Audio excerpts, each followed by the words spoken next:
a empezar con la práctica. ¿La pueden ver, la diapositiva? Sí. Bueno, vamos a empezar de una vez, que la práctica es un poquito larga, para que podamos aprovechar el tiempo y no terminemos tan tarde. Si no me escuchan bien por el internet, me dejan saber si debo ir más despacio, o si acaso hay una interferencia en la comunicación. Vamos a ver la práctica número 5. Aquí vamos a ver como una unión de dos prácticas. Vamos a ver las enfermedades granulomatosas y también vamos a ver algunas alteraciones de los líquidos. Pues vamos a empezar de una vez con lo que son este tipo de enfermedades o trastornos, porque son un grupo de trastornos de inmunodeficiencia. Son primarios y también suelen ser hereditarios. Son poco comunes y afectan principalmente a los glóbulos blancos, los neutrófilos, los monocitos, los macrófagos, los eosinófilos, etcétera, etcétera. Este tipo de enfermedades se caracteriza por infecciones repetidas que están causadas por algunas bacterias o de algún origen fúngico. También se puede dar este tipo de trastornos. Principalmente suelen ser mortales y afectan lo que son la piel, los pulmones, el hígado, los huesos, etcétera, etcétera. Dentro de esta práctica vamos a ver lo que es la lepra, la sarcoidosis y la artritis gotosa al final de lo que es las patologías. Leyendo un poquito la parte de adelante, no sé si ustedes tuvieron la oportunidad de llenar la práctica, me pude dar cuenta que hay como una preguntita ahí que me dejó un poquito como, no sé ni qué, el complejo de Grom. Ustedes saben lo que es este complejo, el complejo de Grom. ¿Quién sabe lo que es? A ver, ¿por qué les pregunto? Pueden hablar sin levantar la mano.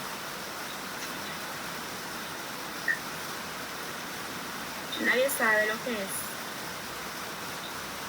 A ver, ¿por qué les pregunto? ¿Y por qué me llamó la atención encontrar esa preguntita en lo que es esta guía? Bueno. Corina, disculpa, con permiso. Ajá. Tú dices el complejo de Gom. Ajá, exactamente. Se caracteriza por poco de calcificaciones e infecciones de ganglios linfáticos. Correcto, por eso es que se caracteriza, pero tú sabes lo que es ese complejo. Y eso viene de parte de la tuberculosis. Correcto, y por eso me ha llamado la atención que esté dentro de esta práctica y no en la práctica pasada. Pensé que ustedes se preguntarían lo mismo a la hora de llenar la práctica, pero correctamente es una lesión pulmonar que está causada por la tuberculosis. Y esto consiste en un foco de calcificación conjunto con una infección de lo que son los ganglios linfáticos. Este complejo aproximadamente aparece entre las 3 y la 6ª semana después de la aparición de lo que es la necrosis gaseosa. Y aquí es donde viene ya la aparición de lo que es la tuberculosis pulmonar. Tiene que ver con lo que es la práctica número 5, este complejo. Pero bueno, vamos de lleno a lo que es la práctica número 6, que son las enfermedades granulomatosas. Primero vamos a ver la lepra. ¿Se escucha bien? ¿No hay ninguna interferencia con el internet? Se escucha bien. Perfecto. Entonces, la lepra, como se han escuchado básicamente a lo largo de la carrera, también se conoce como enfermedad de Hensel o mal de Hensel. Lo han escuchado también, que se llama así. Bueno, si no lo han escuchado, así también se le dice mal de Hensel o enfermedad de Hensel. Y es un tipo de inflamación crónica granulomatosa que está causada por el Bacillus Mycobacterium leprae, como pueden observar en la diapositiva. Existen varios tipos de lepra, pero aquí vamos a ver las dos principales, que es la lepra lepromatosa y la lepra tuberculoide. Esta patología se caracteriza porque afecta los nervios periféricos y es lo que vamos a ver en las dos lepras que vamos a ver una afectación en los nervios periféricos. Y por eso esta patología es anestésica o disestésica. ¿Ustedes han escuchado el término disestésico?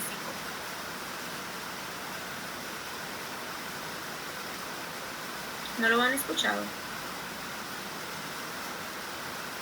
Ya. Bueno, pues si anestésico es que no siento nada, disestésico significa un dolor crónico, para que me entiendan. Un dolor crónico que viene directamente del sistema nervioso central.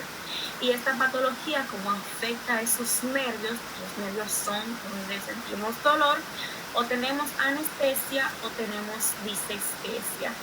Esta patología se ve principalmente en la cara, en las manos, en las extremidades generalmente.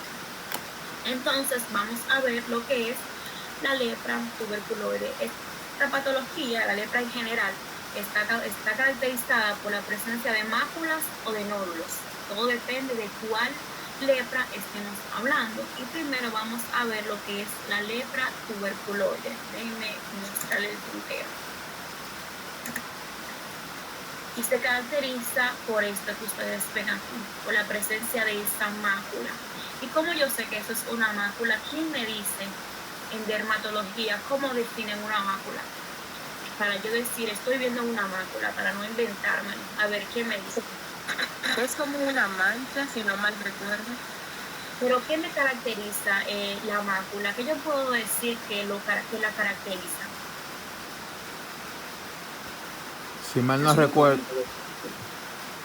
Perdón, a ver, no escuché. Son un conjunto de gránulos.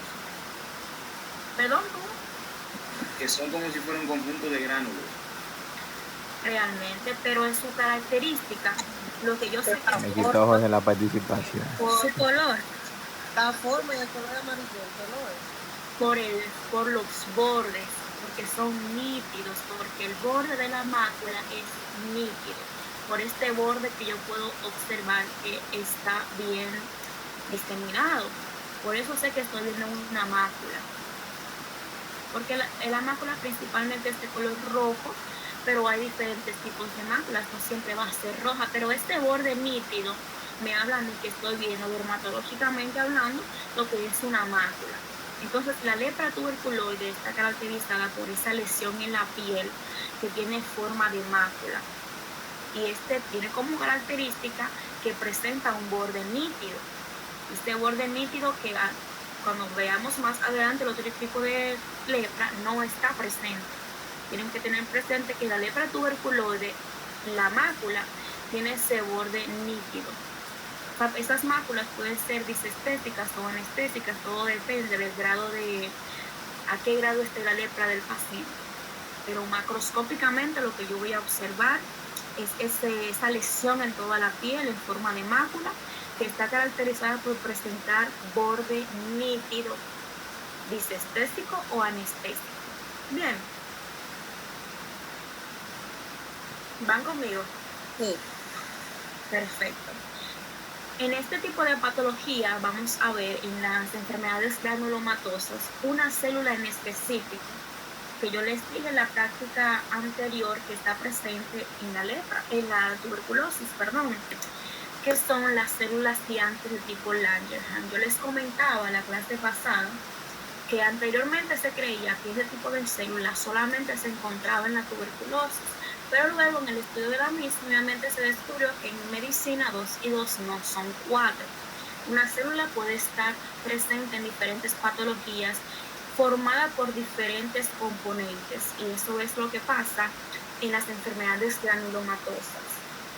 Que tenemos que las células gigantes de tipo Langerhans tienen la presencia que microscópicamente no está en lo que es la lepra tuberculoide, o no la vamos a mencionar, pero tenemos la presencia de cuerpos de Schaumann.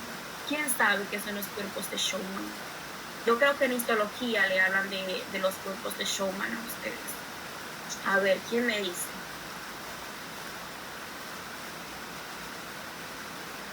Si recuerdan de histología.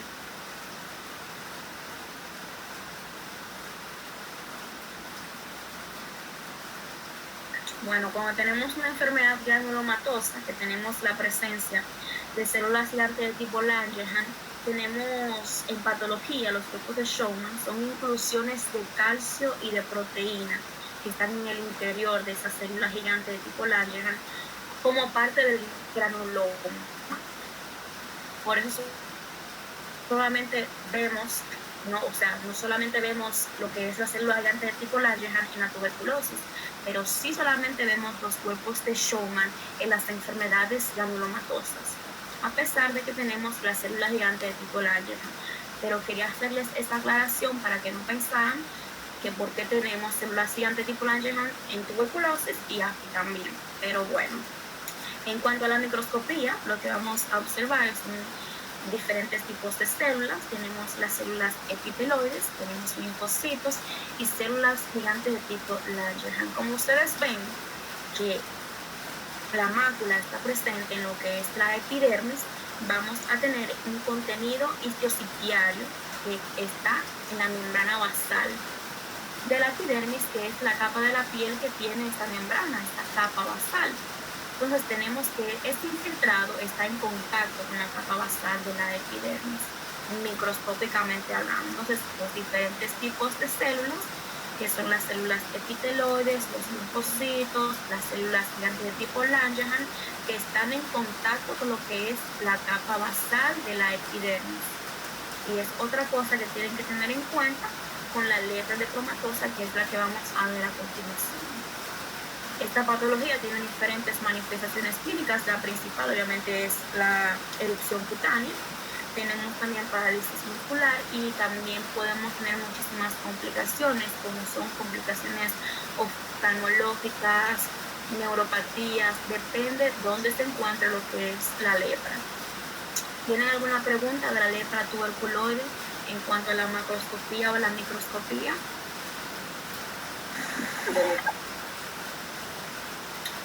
Una pregunta, ¿alguien está grabando la clase? Yo no la puedo grabar. O sea, pregunto porque creo que algunos compañeros no van a entrar. Entonces, ¿alguien está grabando? Yo, maestra. Ah, ok, perfecto. Bueno, pues si no tienen ninguna pregunta, vamos a pasar a la siguiente tipo de lepra, que es la lepra lepromatosa. Continuamos con la misma definición de lepra, que es una enfermedad lepromatosa que está caracterizada por el bacilo Mycobacterium leprae. Entonces tenemos ahora lo que es la lepra lepromatosa. Quiero que vean esta imagen para que vean por qué está caracterizada la lepra lepromatosa. Y es por la presencia de estas cositas. ¿Quién sabe qué es esto? ¿Qué son? A simple vista. Nódulos. Exacto, nódulos, que va, y como me lo dice ella, como si nada, nódulos, maestra. Tenemos la presencia de nódulos y eso es lo que caracteriza macroscópicamente, la lepra lepromatosa. Tiene un signo patognomónico esta patología y es justamente lo que estoy viendo. Esto se llama facie leonina y es lo que caracteriza la lepra lepromatosa. Y la facie leonina no es más que esas lesiones en la piel que tienen ese aspecto nodular. Entonces, cuando yo les pregunte facie leonina, ¿a qué patología pertenece? Lepra lepromatosa. Siempre los pacientes con este tipo de lepra presentan esta facie. Es patognomónico de la lepra lepromatosa, siempre. Entonces, otra característica macroscópica que yo puedo observar en la lepra lepromatosa es que no tiene borde nítido, porque los nódulos no tienen borde nítido. Entonces, lo que la diferencia de la lepra tuberculoide es que aquí no tenemos borde nítido. Y lamentablemente para estos pacientes, estos nódulos son disestésicos, son bastante dolorosos. Estos pacientes sufren bastante cuando aparece la enfermedad, a pesar de lo que es el tratamiento. Entonces, macroscópicamente, lesiones en la piel de aspecto nodular. Se caracterizan por no presentar un borde nítido. Cuando les pregunten el examen, por no presentar un borde nítido y son disestésicos. Bien, a ver, aquí lo tengo en la diapositiva, la facie leonina, patognomónico de la lepra lepromatosa. Vi una preguntita ahí en su manual que me llamó la atención, es que pregunta que si este tipo de lepra es FAU vacilar. Muchas veces llenando el manual me ponen que sí, pero quiero que sepan que no, porque FAU vacilar significa que hay menos de 5 lesiones de cualquier cosa. Y aquí ustedes pueden observar que hay más de 5 lesiones, entonces no es FAU vacilar la lepra lepromatosa. En cuanto a la microscopía, vamos a ver lo que es la proliferación de macrófagos. Van a intentar obviamente eliminar los nódulos y esos van a estar dispersos ya sea en los nervios, en los vasos sanguíneos, etcétera, etcétera, respetando lo que es la capa basal de la epidermis. ¿Qué quiere decir esto? Que esas estructuras solamente llegan hasta la dermis. Por eso es que respetan esta capa basal de la epidermis, porque no llegan hacia la superficie. Entonces, microscópicamente, proliferación de macrófagos que van a estar dispersos alrededor de los vasos sanguíneos, de los nervios y de las estructuras glandulares de lo que es la dermis, respetando la capa basal de la epidermis, a diferencia de la lepra tuberculoide. ¿Entienden la diferencia entre las dos? Que son parecidas, pero tienen sus diferencias. Sí. Ok, me las leen bien para el examen, que les voy a hacer sus preguntitas ahí. Los quiero felicitar, que les fue muy bien en el primer parcial, realmente. Estoy feliz de que les haya ido muy bien. ¿Tienen alguna pregunta sobre la lepra en general?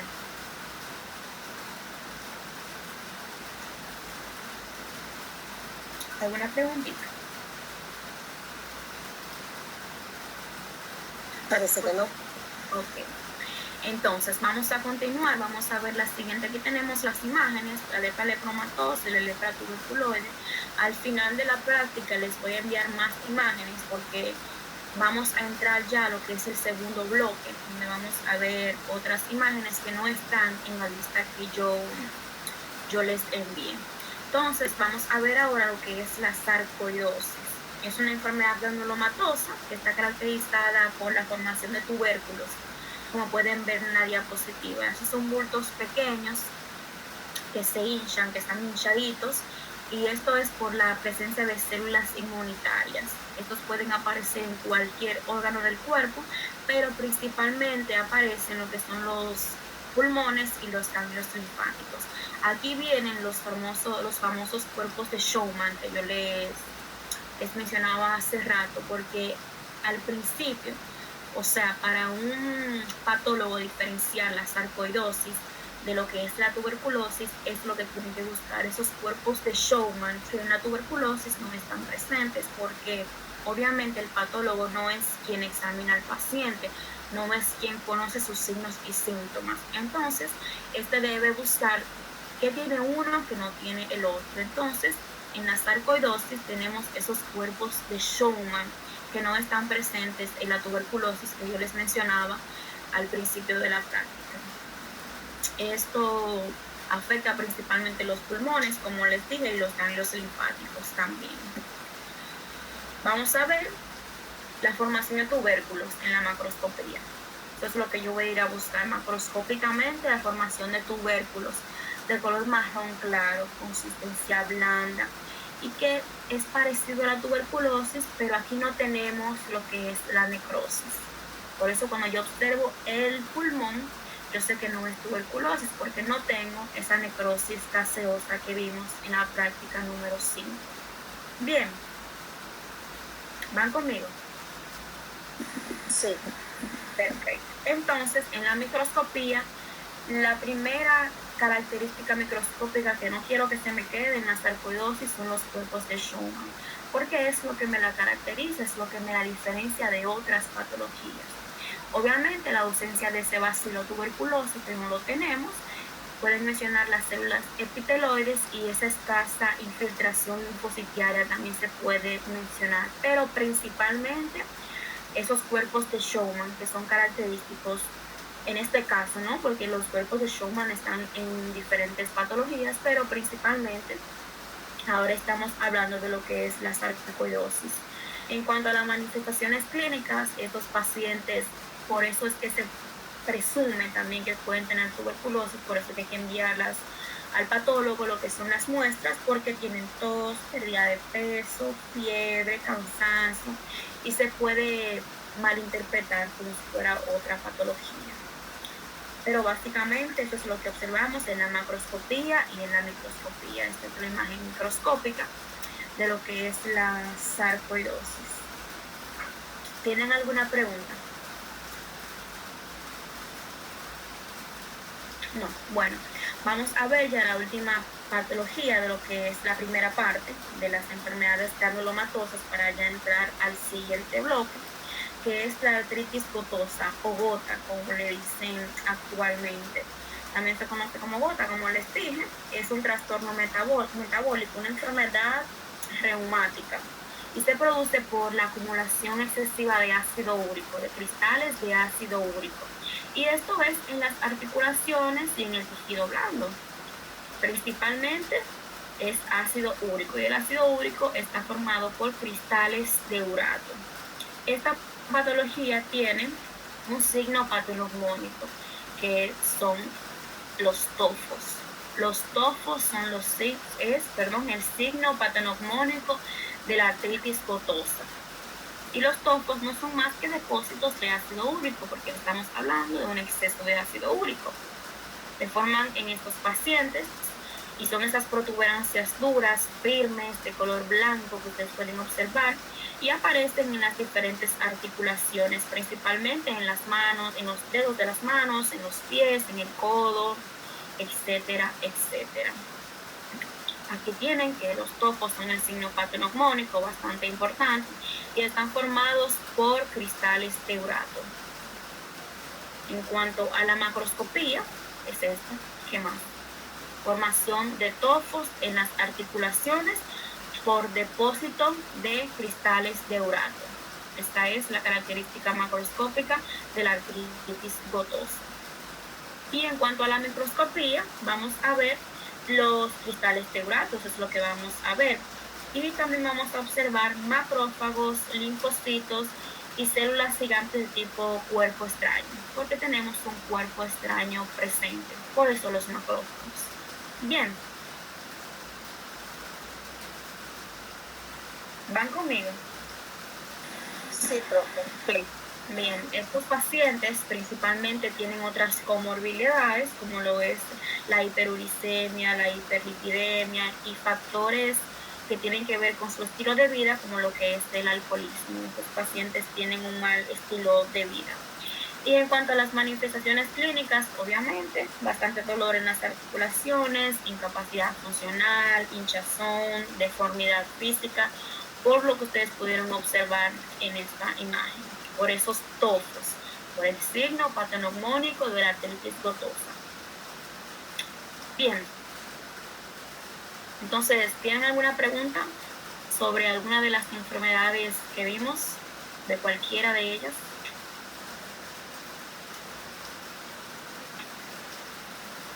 Si no, podemos continuar.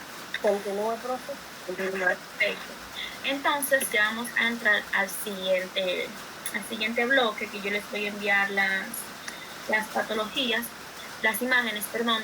No sé si todas las patologías de las que voy a hablar están en el manual, porque como les comentaba, algunas yo las tengo y algunas no. Entonces las que yo no dé, la tachan y no la llenan y ya.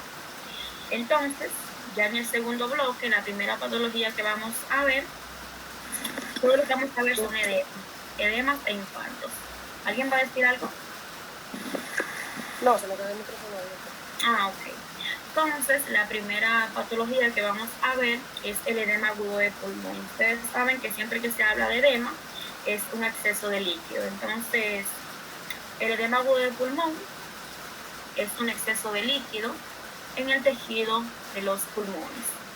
En la mayoría de los casos, eso se debe a problemas del corazón, que eso es lo que ocasiona principalmente lo que es el edema agudo de pulmón. Sin embargo, también el líquido puede acumularse en los pulmones por otros motivos. Puede ser por neumonía, por contacto con ciertas toxinas, etcétera, etcétera. Entonces puede manifestar de manera repentina y es una emergencia. Realmente los pacientes llegan a emergencia para la redundancia, por algún edema agudo de pulmón, y es bastante simple de manejar realmente con oxígeno y algún diurético, un vasopresor. Pero si no se atiende rápido puede tener consecuencias fatales para lo que es el paciente. En cuanto a la macroscopía, vamos a observar, vamos a observar esa superficie lustrosa que es de color rojo.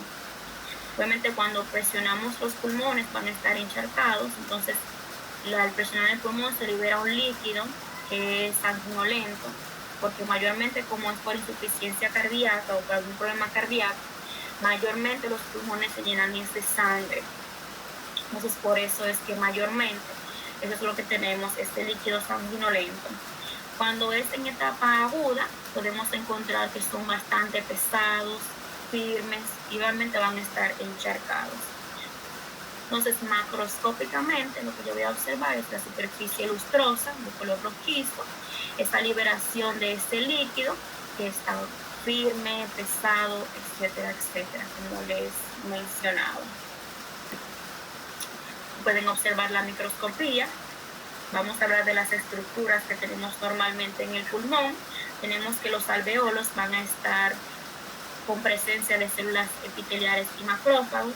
Los tabiques alveolares se van a ver bastante alterados porque se engrosan según se encharcan los pulmones. Y también tenemos esta fibrina que va a estar presente por esta congestión en lo que son los alveolos. Bien. ¿Van conmigo? Sí, profe.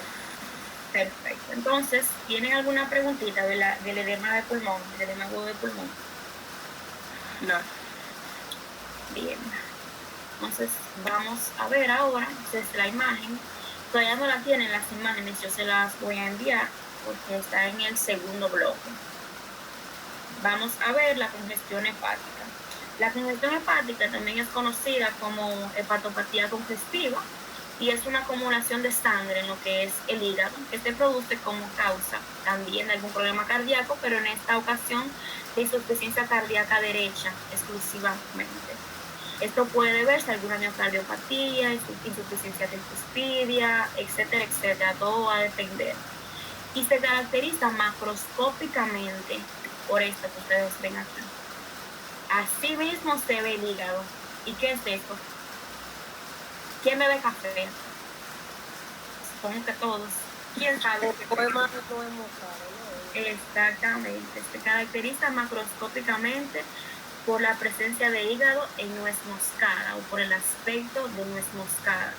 Y eso se debe a la congestión venosa y a la acumulación de sangre en ciertas regiones del hígado, lo que provoca la pérdida de hepatocitos y se produce ese aspecto al hígado de nuez moscada.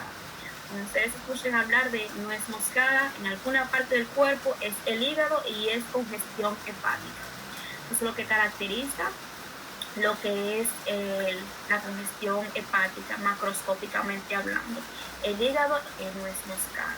Obviamente el aumento de volumen del mismo y tenemos esta congestión que ven aquí de color pardo rojizo, como rojo pálido.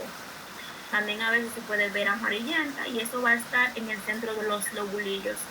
Obviamente no puedo decir dónde están los lobulillos, pero realmente es ahí donde están, en los lobulillos. Eso es lo que caracteriza lo que es la congestión hepática macroscópicamente hablando. El hígado de nuez moscada no se le puede girar. Otra cosita, a ver, quiero que si ustedes saben qué es, son las células de Kupffer, porque lo voy a mencionar más adelante ahora mismo cuando cambie la diapositiva, pero ¿quién sabe qué son las células de Kupffer? Bastante importantes en el hígado en general. ¿Han escuchado hablar de las células de Kupffer? Esas no son las que sobresalen en los sinusoides. Sí, pero ¿qué es? ¿Qué es una célula de Kupffer en general? Son los macrófagos del hígado. Me encanta. ¿Quién me dijo eso? Kimberly. Le voy a dar un punto extra yo a Kimberly porque es como que... porque está bien la respuesta. Porque las células de Kupffer, escríbamelo por el chat que te voy a poner tu punto, son los macrófagos del hígado. Así se llaman los macrófagos cuando están presentes en el hígado. Entonces, microscópicamente, esa es la célula que hasta se lo puse más grande. Y el que no me puso eso en la microscopía me puede poner todo lo otro y está mal. Porque son los macrófagos. Cuando hay un cuerpo extraño en alguna parte del cuerpo, quien va a tratar de eliminar eso son los macrófagos. Inmediatamente hay algo extraño, hay macrófagos. Entonces, microscópicamente, células de Kupffer que van a sobresalir en el sinusoide. Por la hemosiderina, que no es más que la sangre, hablamos al principio de lo que es la hemosiderina, no es más que la sangre que está presente en el hígado. También vamos a tener cambios degenerativos en las células, o sea, en la célula central del lóbulo hepático, atrofia y alguna necrosis de lo que son las células, pero principalmente células de Kupffer que sobresalen en el sinusoide. Y sobresalen en el sinusoide porque quieren ir a eliminar el exceso de sangre. Por eso esas células están en el sinusoide. Porque ahí donde está ese exceso de sangre y ellas van a intentar eliminarlo, no van a poder obviamente porque pero ahí es que están presentes en el sinusoide. ¿Tienen alguna pregunta de la congestión hepática?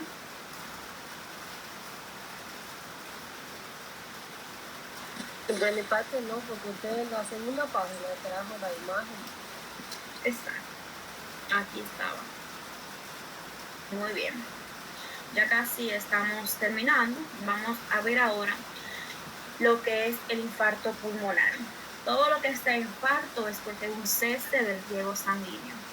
Entonces, el infarto pulmonar es una porción del parénquima que está privada de lo que es la circulación sanguínea, ya sea por una obstrucción por cualquier índole de los vasos, obviamente, que van a estar encargados de este riego sanguíneo. Entonces, cuando ustedes escuchan infarto, cese de riego sanguíneo. En este caso, de lo que es el parénquima pulmonar. En cuanto a la macroscopía, no tengo imagen.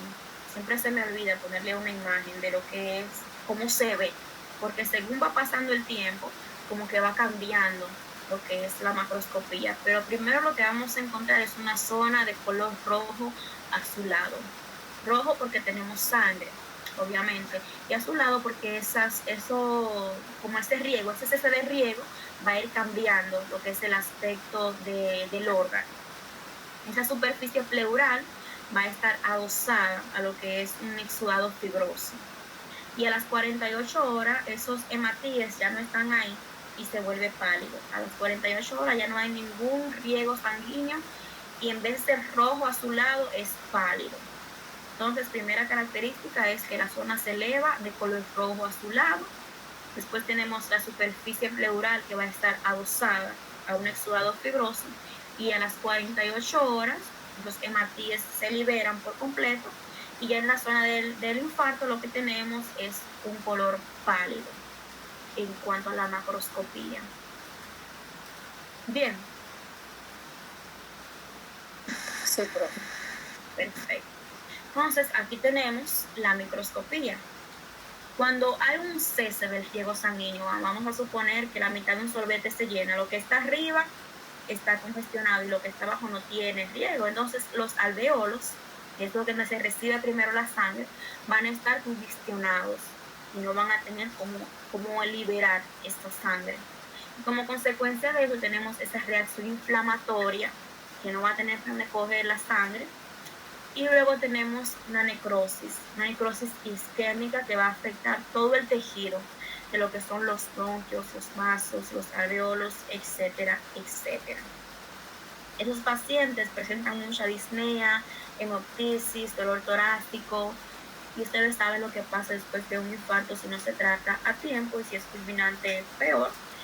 Esto pasa en el miocardio principalmente, pero principalmente son las manifestaciones clínicas de lo que es el infarto pulmonar.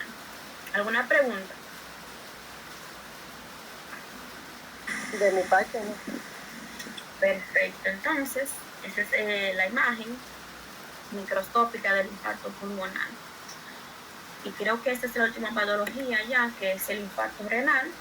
De por sí, este tipo de, obviamente, el infarto, que es un cese del riego sanguíneo, pero este tipo de infarto en general es un tipo de infarto blanco cerámica, así se conoce, y está caracterizado por la obstrucción de las arterias renales, y esto principalmente se da por émbolos. ¿Quién sabe a diferencia de un émbolo y de un trombo? A ver, ¿quién me dice?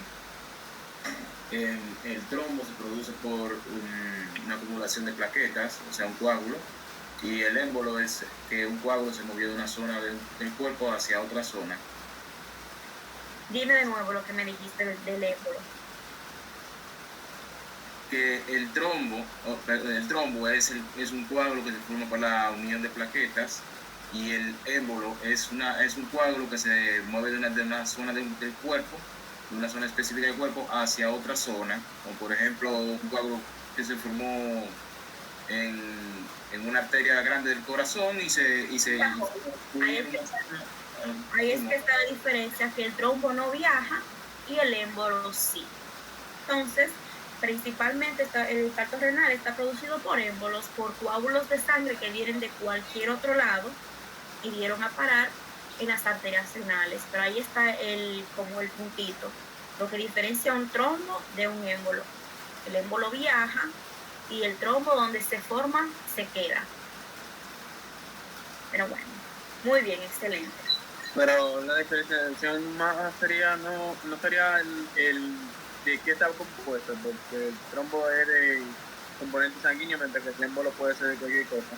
También es otro, lo que yo quiero, sí es otra diferencia, pero lo que quería destacar era cuál viajaba y cuál no viajaba. Pero la composición obviamente también es una diferencia de ellos, de las diferencias principales, pero mi idea era cuál viajaba y cuál no. Bien. Sí. Pero bueno, en el infarto renal, como les decía, es un tipo de infarto blanco cerámica, para que lo sepan también, por si se lo ponen por el examen. Macroscópicamente, el riñón va a estar agrandado, de color negro, tenemos una imagen macroscópica, pero bueno, tiene consistencia firme. Aquí tenemos como que la médula y la corteza están de color rojo vivo, un rojo vivo, la médula y la corteza. Las áreas múltiples del infarto también están presentes en la corteza, pero generalmente el riñón agrandado de color negro, consistencia firme, la médula y corteza de color rojo vivo, son las características macroscópicas más destacables en lo que es el infarto renal. Tengo una imagen macroscópica. Y en la microscopía vamos a hablar obviamente de lo que son las características o los componentes, glomérulos y túbulos. Estos van a presentar autólisis por necrosis, se van a necrosar y obviamente van a automorirse, lo que son los glomérulos y los túbulos. También tenemos degeneración y necrosis de los vasos sanguíneos como consecuencia de la suspensión de lo que es el riego sanguíneo. Son las características microscópicas que vamos a encontrar. ¿Tienen alguna pregunta sobre el infarto renal?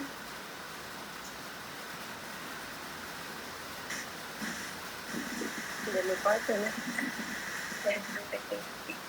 Entonces esa es la imagen microscópica que tengo que hacerles llegar ahora al grupo. Y hemos terminado de la práctica número 6. La que yo pegué en el libro de la fitendía, ¿Perdón? yo pegué en el manual de la fitendía. Sí, perfecto, pero estas últimas no están en el material que yo